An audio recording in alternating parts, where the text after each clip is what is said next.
turn the speakers on, up here, stage left, the speakers are on breaker number 2.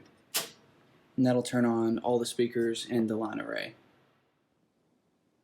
To turn on the sound in the Performance Center, the first thing you'll do is turn the board on, and there's the switch on the top right corner. It'll take a few seconds for the board to power on.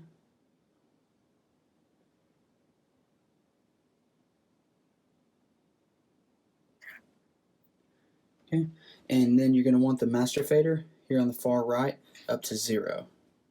That's your starting point.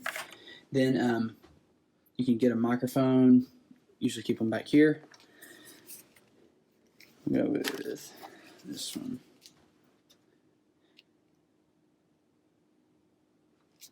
And you can see that it's getting signal on channel 2. So once the board and the speakers are on, you want to test it. So you can unmute channel 2. Usually anywhere in the middle of the fader will be okay, and you can test and hear that it's working.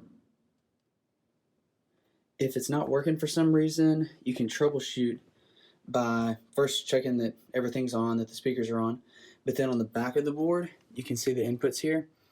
You can look through the window or look over, and they're 1 through 16 on this top row up here. So you want to make sure that if you're using a wireless mic, say we're using this one, so we turn it on, you can see on the receivers here that we're on the second receiver there.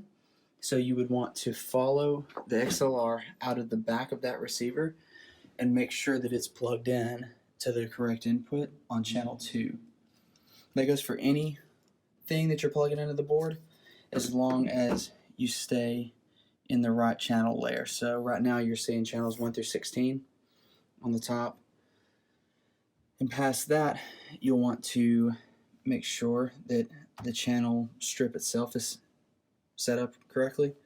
So first thing to check there, if you're plugged into the correct spot, using the correct input, all that stuff, you can select the channel that you're in, and then you'll want to make sure that your input gain is up.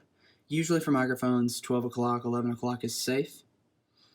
And past that, there shouldn't be anything that would keep signal from passing through.